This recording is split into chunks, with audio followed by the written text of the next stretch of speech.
one and only optibotimus, which with another video review. And on today's episode, we're going to be taking a look at the new Masters of the Universe Origins Heroic Warrior Goddess Teela. One of the figures in the second wave of releases in the original vintage line, Teela, Merman, Stratos, and Zodak rounded out basically the first in what was going to be a very long line of action figures. Also, they released the Battle Ram and Wind Raider at this time, as well as the very iconic Castle Grayskull. So fingers crossed, all of those happen. For the package, much like all of these that we've seen so far, the card does a great job of homaging those original vintage ones. The difference being the retro play little burst right there, the new for 2020. You got the little dimple right there, which is great. Now, originally, Teela was meant to basically be two characters. One being the Sorceress, as this was going to be her Sorceress look with the snake armor, and then when you took the armor off, you would have Teela. So, it's cool to see that they do that with this. And it's great that we're getting female characters so soon in this line. Come around to the back of the package, you got the other figures that are in this first assortment. Yeah, that looks like the same comic book. It says it's included, but there you go. Then we get a little bit of a read-up that says, as Captain of the Royal Guard, Teela fiercely fights to protect Eternia alongside He-Man. And then you can even see, you got King Randor, Queen Marlena, and Merman right there. Which, fun fact, his original name was going to be Seaman. Say that really fast and see if it sounds like something that should be the name of a toy. But for the packaging on her, that's about it. So without further ado, let's get her out here and see how cool she actually is. And here we have Teela opened up and out of her packaging. And much like all of the figures, you do get the mini comic, the Beast Barrage. Obviously, you got Beastman there. It's all the same. Nothing's different. Maybe I should have been reading each page or something like that, just to kind of keep things new, but I didn't even think about it. You got all the other figures that are in this. What's interesting to know is that as of the recording of this video, the figures have not hit the official street date release, but a lot of places have already been resetting their toy sections and already putting them out. What's interesting though is on a lot of the packages, the new for 20 logo is going away. So apparently, if you get those are probably going to be the more sought after versions of these. But I'm seeing that a lot on multiple Facebook groups. So just be aware. And one thing that I also neglected to mention is that on the original vintage line, it had something similar to that. I forgot the exact number, but it said like new 484 or 82 or whatever it was. So again, that's a nice little nod that even I just recently noticed. For Teela, though, as I said, originally, she was going to be kind of a dual-purpose figure. Mattel didn't think that they'd be able to handle, I guess, having two female action figures in the original line. So they made it so that you could basically have two characters in one. So this was kind of the Sorceress look. When you took that snake armor off, you would have Teela. So it allowed you to kind of get two figures, but without having to make two figures, I guess, or package two figures, or however you want to look at it. Either way, it is what it is. For her accessories, she does come with her shield, which is really nice. You can see some nice sculpted in detail. Let me zoom in so you can see that a little bit better. Nice sculpted in detail there. You got the little pointy thing right there. She does just hold it. It doesn't clip onto her arm, which, neither here nor there, but I do wish it was capable of clipping onto her arm as opposed to her holding it, but it works. She also does come with her snake staff, which this is really very cool. Hey, Factory Entertainment, make a prop replica of this. I'd buy it, even though I'm terrified of snakes. But you can see some really nice sculpted detail. Kind of looks like a cobra of sorts with the little hood right there. That looks really nice, but you can see a very snake-like body going down, and then it comes down to just a smooth staff section, which again, really very, very nice. And then she does come with her snake armor. Again, really nice sculpted detail. It is a softer rubber, but you can see that you got the snake head right up there, and then you got the hood section coming down as well. Again, really nice molded detail. For me personally, I'm probably not going to display her with this. This is going to be my preferred look. This looks like Teela to me, and I love it. You know what I'm curious about? Oh yeah, okay, so that still pops off. I know that the male figures have interchangeable like body parts and such. Well, let's not pull the legs off. Yeah, the female one does as well. Let's see here. Does that pop off? That's really, I don't want to pull too hard. That doesn't seem like it wants to come off, although it kind of looks like it does. I don't want to force it or anything like that. And then the head, well, there goes her body.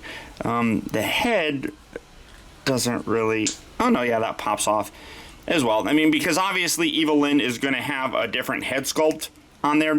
I just was curious because we don't really have a lot of female characters in Masters of the Universe. Teela, Eva Lynn, Sorceress, those are the main ones, I guess, but I don't know really what other female characters. I mean, She-Ra, I mean, we don't know if they're going to be doing the Princess of Power, so who knows? Now, honestly, I never had a Teela figure as a kid, so I don't know the way that her sculpted position was, but you can see that she stands pretty decently. I feel like in general she's a little bit bigger. Let's do a comparison with her stepfather, or well, no, adopted father. I'm sorry. And here he is. So you can definitely see that she is a bigger figure. Her legs are a little bit wonky, honestly. I'm trying to keep those from not being twisted looking, but there we go. Let's get her going. But you can see that she's actually about the same height. Her hair makes her a little bit taller, but obviously you would have had him be a little bit more squat. So something more along this lines. I don't know, like I said, exactly how big the vintage figure was, so I apologize, I can't really comment on that, but I feel like that's right, I guess. So these were pretty short by comparison, but great detail on her nonetheless. You got some nice white for the little jumpsuit that she's wearing, some nice brownish color for the extra detail. You got some brown here for the arm gauntlets, the little, I don't even know what these are called, these little bits right here. Really nice head sculpt on here. I talked about how Duncan is probably my favorite.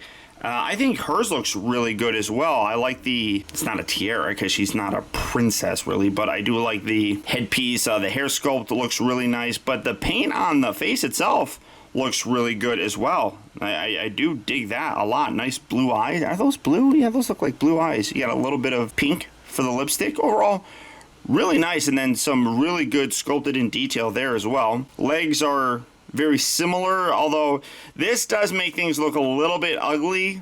I mean, again, using Man-at-Arms, I mean, they had that as well. I guess it does, I mean, to me, I guess it doesn't stand out nearly as bad, that little lip that comes down over the knee area. It's definitely noticeable on the female figures. That does make it look a little bit ugly, but not bad, I don't think. It still looks really good. Her articulation, the head is on a ball joint, so you get a nice range of motion there. The pin hinge joints allow for the in and out and then swivel. She does rotate at the elbow itself and then hinge forward and back. You do have the forward and back motion as well as the rotation at the wrist. Have the waist swivel, ball joints for the hips, in and out. You got the knee bend. It also rotates at the knee. You do have a boot cut. And then the feet move forward and back, and they also tilt in and out. So all that same articulation that all the figures pretty much had. And then, like I said, you have to have her holding that, which, I don't know, I mean, it's not that bad, I guess. And then you can put that in there. Let's set up the famous optibotimus thumbnail shot, which you all know I'm not very good at it. But I am really happy with the figure. Like I said, I never had the vintage one, so it's cool for me to get one. And the rotation there's a little bit goofy.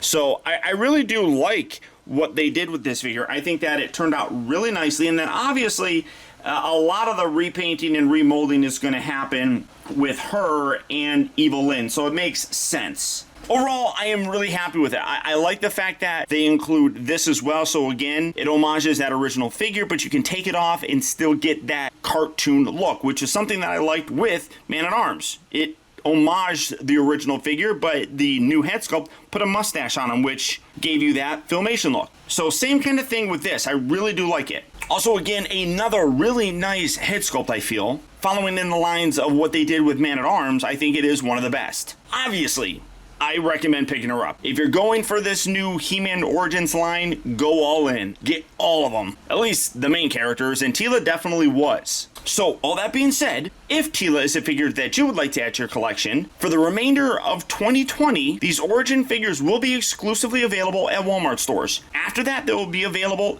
everywhere. So if you're looking for her, good luck and happy hunting. But beyond that, guys, that's about it. Remember, if you like this video, I would really appreciate it if you would do one very simple thing for me. And that's just to hit that thumbs up button. That one very small gesture really does go a long way towards helping me out, guys. And I would really very much appreciate it. Also, I want to send a huge shout out to all of my patrons who, through their continued support, now more than ever, help to make reviews like this possible. And if you'd like information on how you can help support my channel by becoming a patron, you can do so for as little as $1 a month. Feel free to check out my Patreon page at patreon.com/optibotimus.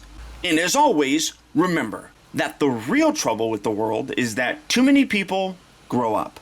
Thank you for watching and taking the time to be a kid.